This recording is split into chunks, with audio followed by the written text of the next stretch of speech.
जय हिंद, जय भारत। कर्मचारी, पेंशनर्स और फैमिली पेंशनर्स की वेलफेयर से जुड़ी जानकारियों के साथ मैं रीना सुथार आप सभी का स्वागत करती हूँ। हमेशा की तरह आज के इस वीडियो की शुरुआत भी उस टॉपिक के साथ होगी जिसकी जानकारी लेकर आज के इस वीडियो में आई हूँ। देखिए, हमारे जो पेंशनर्स हैं इनके लिए आज के इस वीडियो में एक बड़ी अपडेट लेकर आई हूँ। 8वें वेतन आयोग में पेंशन बढ़ोतरी का जो फॉर्मूला एनसीजेसीएम स्टाफ साइड के माध्यम से सुझाया गया है, अगर ये मांग मान ली जाती है तो हमारे पेंशनर्स को महंगाई से बहुत राहत मिलने वाली है। चलिए आज के इस वीडियो में विस्तार से इसके बारे में बात करते हैं। ये और इसके साथ साथ बहुत सारे कमेंट्स मैंने आज के इस वीडियो में शामिल किए हैं जिनके माध्यम से हमारे पेंशनर्स और फैमिली पेंशनर्स ने अपनी पेंशन संबंधी सवालों को शेयर किया है। तो चलिए इसी जानकारी के लिए आज के इस वीडियो में आगे बढ़ते हुए आप सभी से निवेदन है कि वीडियो में अंत तक बने रहिएगा। इस चैनल के माध्यम से दी गई जानकारी अगर आप सभी लोगों के लिए यूजफुल रह रही है तो लाइक और शेयर कर दीजिएगा। इस वीडियो को हाइप करके हर एक कर्मचारी पेंशनर्स तक वीडियो की जानकारी पहुंचाइएगा। आप चाहें तो चैनल को ज्वाइन कर सकते हैं, लेकिन अगर सब्सक्राइब नहीं किया है जल्दी से पहले चैनल को सब्सक्राइब कर दीजिए, नोटिफिकेशन ऑन करिए, फिर वीडियो को देखना कंटिन्यू करिए। तो चलिए इसी के साथ आज के इस वीडियो की शुरुआत कुछ कमेंट्स के साथ करेंगे, लेकिन आज के इस वीडियो में आगे बढ़े और उन सभी कमेंट्स के जवाब दूं इससे पहले एक खास बात, जो भी आपको सवाल पूछ रहे हैं कमेंट्स के माध्यम से, पेंशन संबंधी जो भी आपके सवाल हैं वो प्लीज लेटेस्ट जो वीडियो होता है उसी पर पूछिए। पुराने वीडियोस में अगर आप कमेंट छोड़ेंगे तो उसका जवाब हम नहीं दे पाएंगे, क्योंकि वो कमेंट्स जल्दी से हमारे सामने नहीं आते हैं। तो प्लीज थोड़ा इस बात का ध्यान रखिए और जैसे आप कमेंट्स करते हैं फिर उसके 2-3 दिन के जो वीडियोस हैं वो लगातार देखिए, ताकि हम उसके बारे में जो है जब जवाब दें तो वो जवाब आप तक पहुंच सके। चलिए इसी के साथ आगे बढ़ते हुए सबसे पहला कमेंट देख लेते हैं। एक लिख रहे हैं कि थैंक यू मैम, आपने मेरी कमेंट्स जो है वो वॉच किया। हम महाराष्ट्र से हैं, सिटी औरंगाबाद है। आपकी वीडियो रोज देखती हूँ, सब्सक्राइब भी किया है। इनका ये सवाल था कि इनकी माताजी जो है वो प्यून से रिटायर है। तो मैंने उनको वो पूरा कमेंट्स मैंने पढ़ा था। फिर मैंने कहा था कि आप थोड़ा ये लिखिए कि आप कौन से राज्य से हैं, क्योंकि अगर आप स्टेट से पेंशनर्स हैं, कर्मचारी हैं, कौन से स्टेट से हैं, ये जब हमें पता चलेगा तब इसके बारे में हम जवाब सही से दे पाएंगे। तो जैसे कि आपने लिखा है कि आप महाराष्ट्र से ये वीडियोस देख रही हैं, कमेंट्स कर रही हैं, महाराष्ट्र में सर्विस थी। तो देखिए महाराष्ट्र में अभी अगर बात करूं तो 7th पे कमीशन के हिसाब से कर्मचारियों और पेंशनर्स को सैलरी पेंशन मिल रही है। तो आपको भी 8वां वेतन आयोग का लाभ जरूर से मिलेगा, जैसे कि आपने उस कमेंट्स में पूछा था। चलिए अगला कमेंट देख लेते हैं।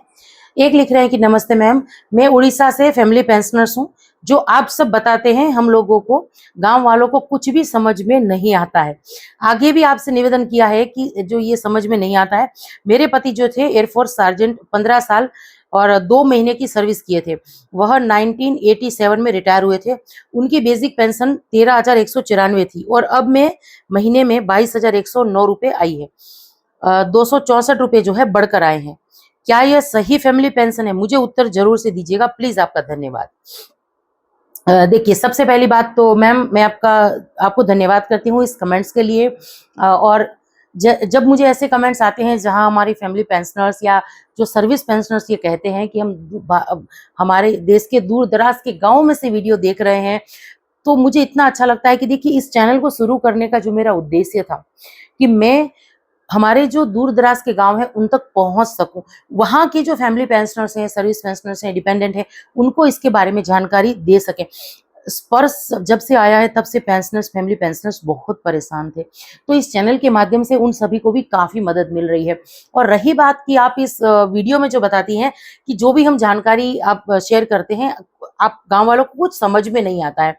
देखिए एमएससीपी की बात हो, एससीपी की बात हो, एमएसपी की बात हो, तो जाहिर सी बात है कोई फैमिली पेंशनर्स हैं या जो डिपेंडेंट है उनको नहीं समझ में आएगा। तो कोई बड़ी बात नहीं है। आप आपके मन में जो भी सवाल है आप कमेंट्स के माध्यम से पूछिए, मैं उसके जवाब जरूर से दूंगी। और साथ ही में आपके गांव की जो भी फैमिली पेंशनर्स है, डिपेंडेंट है, उनको अपने साथ जरूर से रखिएगा, वीडियो दिखाइएगा। उनको भी पता होना चाहिए कि हमारे डिफेंस से कोई ऐसा है कि अगर हमें फ्यूचर में पेंशन संबंधित कोई समस्या हुई तो वो हमारी मदद जरूर से करेगा। आज जो भी मदद करने के नाम पर पैसे लेते हैं ना, मुझे ये बात बिल्कुल भी पसंद नहीं आती है। और यही वजह है कि मैं ज्यादा से ज्यादा सीपी ग्राम के टोल फ्री नंबर भी शेयर करती रहती हूँ। ताकि हमारे पेंशनर्स और फैमिली पेंशनर्स जो हैं वो खुद अपनी जो शिकायत है वो सीपी ग्राम के माध्यम से रिकॉर्ड पीसीडीए तक पहुंचा सके। चलिए, अब आपने यहाँ जो पेंशन के बारे में लिखा है, आप लिख रहे हैं कि उनकी बेसिक पे, यानी कि शायद आप लिख रहे हैं कि आपकी बेसिक पे, आपकी फैमिली पेंशन की बेसिक पे जो है 13,194 रुपए। अगर आप आपके बारे में जानना चाहती हैं कि 22,109 रुपए जो अभी पेंशन आ रही है तो बराबर है। और दूसरी बात, ये 264 रुपए जो आप बढ़कर बता रहे हैं ना, ये डीआर में जो भी बढ़ोतरी हुई, केंद्र सरकार ने 2% की बढ़ोतरी की, ये वो बढ़कर आए हैं, वो बराबर है। चलिए, अगला कमेंट है, एक लिख रहे हैं कि रीना जी मुझे OROP 3 नहीं मिला, मुझे मैसेज आया था कि आपकी पेंशन पहले ही ज्यादा है। मेरे हस्बैंड सूबेदार थे, मेरी बेसिक जो है 21,300 रुपए है, क्या मुझे OROP अब मिल सकती है? मैम, आपने ये लिखा कि जो सर जो थे वो सूबेदार रैंक से रिटायर थे, कितने साल सर्विस थी, कब रिटायर होकर आए थे, विस्तार से दोबारा इसके बारे में बात करिए, तो मैं बेसिक पे जो है उसको चेक करके मैं जरूर से बताऊंगी। कई बार हम स्पर्श के द्वारा जो हमें रिप्लाई आता है, पीसीडीए जो रिप्लाई करता है, उस पर हमें विश्वास नहीं कर सकते हैं। अभी देखिए, जैसे कि मैंने कुछ दिन पहले वीडियो में शेयर किया था, नेवी की एक फैमिली पेंशन है, स्पेशल पेंशन उनको मिलती है, रिकवरी भी आई है पेंशन से। स्पर्श की बहुत बड़ी गड़बड़ी यहाँ पर पकड़ी गई है। OROP के लिए हमने उनको कंप्लेन की थी, तो जो OROP के लिए हमने कंप्लेन की कि ये फैमिली पेंशनर्स को OROP मिलना चाहिए, नेवी की तरफ से भी और नेवी की स्पर्श की तरफ से क्या जवाब मिला कि ये जो है रिजर्विस्ट पेंशनर्स हैं, जबकि वो पूरा मामला ही अलग था। अब तकरीबन 6 से 8 महीने हो गए हम इसको सही करने की कोशिश कर रहे हैं, लेकिन बार बार स्पर्श पीसीडीए की तरफ से गलत जवाब मिल रहा है। सीपी ग्राम के थ्रू कंप्लेन कर रहे हैं, फिर भी गलत जवाब मिल रहा है। तो ऐसे में जरूरी नहीं कि हर बार जो स्पर्श या पीसीडी जवाब देता है उस पर हम विश्वास कर लें, हमें भी डबल चेक जरूर से करना है। आप, जैसे कि मैंने अभी कहा, सर की सर्विस कितने साल थी और कब रिटायर होकर आए थे, ये आप मुझे लिखकर दोबारा कमेंट करिए, मैं जरूर से बेसिक बताऊंगी। चलिए, अगला कमेंट है, एक लिख रहे हैं कि मैम मैं 2021 में केवीएस से रिटायर हूँ, मेरा अपॉइंटमेंट 6/12/93 में है और 28 साल की जॉब है, पर मुझे जो है सिलेक्शन स्केल नहीं मिला है, बताओ मैं इसमें क्या करूं? चलिए, ये क्योंकि स्टेट का मामला है, कुछ नियम अलग है, हम इसको विस्तार से समझते हैं। इसकी एमएससीपी की मुख्य नियम और शर्तें क्या है, ये सेक्शन स्केल रूल्स की यहाँ पर मैं बात करती हूँ। सबसे पहले देखिए, वरिष्ठता और रिक्तियों की अगर बात करें तो चयन वेतनमान केवल सेवा के साल पूरे करने पर ही नहीं मिलता, बल्कि यह उस कैडर में कुल पदों के एक निश्चित प्रतिशत, आमतौर पर जो पीआरटी, टीजीटी, पीजीटी के स्वीकृत पदों का 20% वरिष्ठ शिक्षकों को ही मिलता है। इसके साथ ट्रेनिंग की अगर बात करें तो क्या आपने चयन वेतनमान के लिए जरूरी जो इन सर्विस ट्रेनिंग होती है वो समय पर पूरी की थी या नहीं की थी, उसके बारे में भी थोड़ा ध्यान रखिए। क्योंकि देखिए, एमएससीपी के अपने कुछ नियम होते हैं, हम आमतौर पर बात करते हैं डिफेंस में एमएससीपी के नियम को लेकर, लेकिन स्टेट में अगर बात करें तो कुछ नियम यहाँ पर अलग भी हो जाते हैं। तो इस बात का आप ध्यान रखिए कि आपने जो ट्रेनिंग होती है इन सर्विस, आपको जो ट्रेनिंग लेनी पड़ती है वो आपने सर्वे पर पूरी की थी कि नहीं। इसके साथ साथ देखिए, सर्विस रिकॉर्ड की अगर बात करें तो पिछले कुछ वर्षों की आपकी APAR रेटिंग जो है गुड या वेरी गुड नियम अनुसार होनी चाहिए, वो अनिवार्य है, तो वो है या नहीं। अभी हालांकि अगर बात करूं तो 8वें वेतन आयोग में इसको लेकर भी मांग गई है कि इसको भी वेरी गुड से या गुड से थोड़ा सा, उसमें भी थोड़ा सा रियायत बरती जाए, ऐसा कहा गया है। अब इसके बाद देखिए, आपको क्या करना है, अगर ये सब सही है तो आपको एक RTI के माध्यम से आपको एक RTI लगाना है, यानी सूचना का अधिकार। सबसे पहले अपने रीजनल ऑफिस यानी RO या उस विद्यालय में जहां से आप रिटायर हुई हैं एक RTI डालें। उसमें सीधा पूछिए कि मेरी 28 साल की सेवा होने के बाद भी मुझे चयन वेतनमान न देने का कारण क्या है, क्या मेरा नाम वरिष्ठता सूची या पात्रता सूची में शामिल था या नहीं, अगर नहीं था तो उसका वजह क्या है। लिखित प्रतिवेदन भी आप दे सकते हैं, यानी रिटर्न में भी जो है आप कंप्लेन दर्ज करा सकते हैं। अपने अंतिम कार्यरत विद्यालय के प्रिंसिपल के माध्यम से जो है आप एक लेटर वगैरह लिखकर, पत्र वगैरह लिखकर भी इसको लेकर कार्रवाई कर सकते हैं।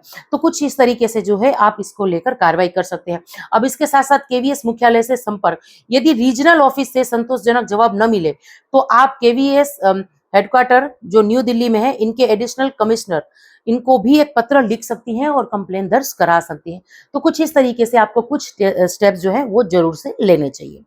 चलिए, अगला कमेंट है, एक लिख रहे हैं कि मैम PMR वालों को 18 महीनों का DA एरियर मिलेगा या नहीं। बिल्कुल मिलेगा सर, हमें उम्मीद बनाए रखनी है। सबसे पहली बात कि पीएमआर वेटरन्स को ओआरओपी से बाहर रखा गया है, 8वें वेतन आयोग से या महंगाई भत्तों से बाहर नहीं रखा गया। रेगुलर जैसे पीएमआर वेटरन्स को महंगाई भत्ता मिल रहा है, तो अगर केंद्र सरकार आने वाले दिनों में 18 महीनों के डीएडीआर के एरियर को देने के लिए मान जाती है तो भी मिलेगा। और अगर कोई ऑर्गेनाइजेशन की तरफ से कोर्ट केस होता है, या मांग तो अभी भी चालू ही है, और अगर कोर्ट केस होता है, कोर्ट के माध्यम से ये पैसा हमें मिलता है, तो उसका भी लाभ जरूर से मिलेगा।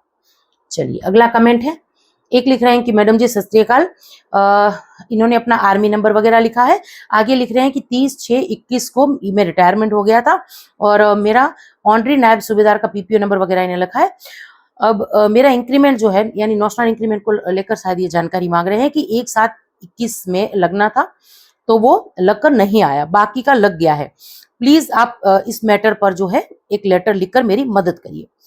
देखिए, जैसे कि मैं कहती हूँ सर कि किसी भी पेंशनर्स को, वो कभी भी रिटायर होकर आया हो, उनको किसी भी मामले में लेटर वगैरह लिखने की कोई जरूरत नहीं है। सिंपल सीपी ग्राम में कॉल करिए 1800 111 960। इस नंबर पे कॉल करिए, उनको बताइए कि मुझे नेशनल इंक्रीमेंट नहीं मिला है, इसको लेकर मैं कंप्लेन दर्ज कराना चाहता हूँ। खुद ब खुद कार्रवाई हो जाएगी, लिख लेंगे, और इसको लेकर आपको किसी को भी लेटर वगैरह नहीं लिखना पड़ेगा। और दूसरी बात कि जब आप कमेंट्स करते हैं तो न अपना आर्मी नंबर आपको बताने की जरूरत है, न आपका पीपीओ नंबर बताने की जरूरत है। हमारे डिफेंस से जुड़े हुए ये नंबर हैं या डॉक्यूमेंट्स, ये काफी सेंसिटिव होते हैं, इसको कमेंट्स वगैरह के माध्यम से शेयर नहीं करना है, क्योंकि इस चैनल को सिविलियन भी देखते हैं और उनसे तो हमें चलो कोई खतरा नहीं, लेकिन साइबर फ्रॉड से हमें जरूर से खतरा है, तो इस बात का ध्यान रखिएगा। चलिए अगला कमेंट है, एक लिख रहे हैं कि नमस्ते मैम जी, 1 जनवरी 2016 में दादाजी का पेंशन 31,850 रुपए टोटल पेंशन आता था। आर्मी में नायक थे। 1940 ज्वाइनिंग और 1975 रिटायर, इनमें डेथ हो गया था। दादी का पेंशन 1/5/2026 को 19,062 रुपए टोटल आता है। ये सही है? सीपीबीसी से आता है, स्पर्श में माइग्रेशन नहीं हुआ है, कैसे होगा प्लीज बताइए। अभी आप जो बता रहे हैं कि इतने साल सर्विस थी नायक रैंक से, जितनी सर्विस आपने लिखी है ये 35 साल के आसपास की सर्विस हो रही है, तो पहला वो थोड़ा चेक कर लीजिए। दूसरी बात की अगर 35 साल सर्विस जैसे बता रहे हैं तो टोटल 19,062 रुपए ये कम ही लग रहे हैं।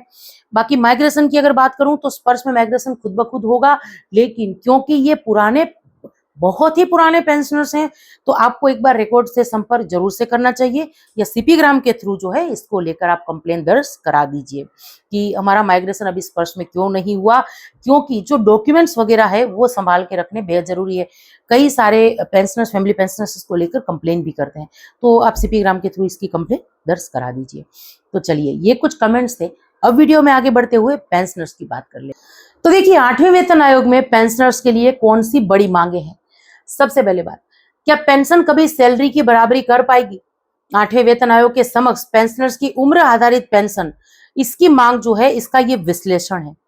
आप सभी को ये समझना इसलिए भी जरूरी हो जाता है क्योंकि देखिए, 8वें वेतन आयोग की जो कमेटी है, उन्होंने क्या किया है, वो कर्मचारी और पेंशनर्स, ये फैमिली पेंशनर्स के मन में क्या है, उनकी मांगे क्या है, ये जानना चाहती हैं। तो जल्दी से ये मांग भी जो है उसमें शामिल होनी चाहिए। अब देखिए, 50% ट्रैप की अगर बात करें तो आधी आय आजीवन स्थिरता। देखिए, वर्तमान व्यवस्था में एक कर्मचारी का वेतन रिटायरमेंट के तुरंत बाद जो है आधा हो जाता है और फिर कभी अपने मूल स्तर तक नहीं पहुंचता, जो बहुत बड़ी बात है। अब इसके बाद देखिए, सामान्य परिस्थितियों में पेंशन कभी भी शुरुआती स्तर पर एक्टिव वर्किंग सैलरी की बराबरी नहीं कर पाएगी, क्योंकि यह अधिकतम 50% पर सीमित है। यानी अभी जो हमें 50% जो है पेंशन मिल रही है, उसको यहाँ पर जो है बढ़ाने की मांग की गई है। अब कैसे, इसको समझते चलिए। स्थिर पेंशन बनाम बढ़ता जीवन यापन, यानी महंगाई तो बढ़ रही है पर पेंशन की गणना तो वही पुराने फॉर्मूले से हो रही है। यहाँ ये गलती है। पेंशन भोगी संगठनों की मांग का मुख्य कारण क्या है? एक स्थिर आय पर उम्र के साथ बढ़ने वाले 3 भारी आर्थिक दबाव है। ये जैसे जैसे उम्र बढ़ती है, 60 की साल में कोई पेंशनर रिटायर होकर आता है, जैसे उनकी उम्र बढ़ती है तो देखिए उनके खर्चे कैसे बढ़ते हैं। मेडिकल खर्च बढ़ता है सबसे पहले, 60 साल के बाद दवाइयों का खर्च तो चालू हो ही जाता है। उम्र के साथ इलाज और दवाइयों के खर्च में भारी वृद्धि आती है। महंगाई की अगर बात करें तो रुपये की क्रय शक्ति में लगातार गिरावट आ रही है। इसके साथ साथ देखिए, बुढ़ापे की जरूरतें क्या है। वरिष्ठ नागरिकों के लिए जीवन यापन की अतिरिक्त चुनौतियां होती है। कई बार बहुत सारी बीमारियां ऐसी होती हैं जहां केयर टेकर तक रखना पड़ता है। अब ये सारे खर्चे तो पेंशन से ही निकलेंगे। अब इसमें देखिए, स्थिर पेंशन जो है अभी 50% फिक्स है, उसको बढ़ाने की यहाँ मांग की गई है। रिटायरमेंट के बाद आर्थिक सुरक्षा बनाए रखने के लिए समय समय पर पेंशन बढ़ाना आवश्यक हो गया है। जहां पहले 65 साल से पेंशन बढ़ोतरी की बात की जा रही थी, तो अब 8वें वेतन आयोग की कमेटी के सामने ये एक नया फॉर्मूला जो है इसको रखा गया है। 8वें वेतन आयोग के समक्ष समाधान का प्रस्ताव क्या है, इस समस्या का समाधान क्या है? देखिए, एनसीजेसीएम साइड ने क्या किया, नेशनल काउंसिल जेसीएम की स्टाफ साइड और पेंशन भोगी यूनियनों ने इस गैप को पाटने के लिए एक नया फॉर्मूला पेश किया है। अब नया फॉर्मूला क्या है? सरकारी कर्मचारी यूनियन और एनसीजेसीएम की अगर बात करें तो देखिए, एज बेस्ड पेंशन स्ट्रक्चर, उम्र बढ़ने के साथ पेंशन में क्रमिक वृद्धि का मॉडल यहाँ पर किनके सामने भेजा है? जस्टिस रंजना प्रकाश देसाई की समिति को, यानी 8वें वेतन आयोग की अध्यक्ष के पास ये मांग पहुंच गई है। अब द प्रोग्रेशन स्टेप चार्ट की अगर बात करें तो हर 5 साल में वित्तीय वृद्धि, यानी पेंशनर्स के लिए हर 5 साल में उनकी बेसिक पे जो है वो बढ़नी चाहिए। संसदीय स्थायी समिति के संदर्भ के साथ यह नया फॉर्मूला 65 वर्ष की आयु से शुरू होकर 90 वर्ष तक एक स्पष्ट आर्थिक सीढ़ी बनाता है। अब ये सीढ़ी को समझते चलिए, कैसे कैसे कितने साल में कितनी पेंशन बढ़ेगी। देखिए, 65 वर्ष में जो है एलपीडी का 70%, अगर 70 वर्ष जब हो रहे हैं तो एलपीडी का 75%, 75 वर्ष में 80%, 80 वर्ष में 85%, 85 वर्ष में 90% और 90 वर्ष की आयु में 100% पेंशन होनी चाहिए। ये मांग अभी गई है। अब इसके साथ साथ देखिए, 100% कन्वर्जेंस की अगर बात करें तो जब पेंशन बनेगी सैलरी, इस प्रस्ताव का सबसे क्रांतिकारी पहलू यह है कि एक निश्चित आयु प्राप्त करने पर आर्थिक अंतर पूरी तरीके से समाप्त हो जाता है। 100% जो है इसको लेकर यहाँ पर बात की गई है।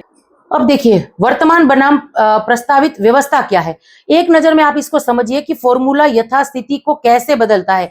अभी क्या है और मांग क्या है उसको समझते चलिए।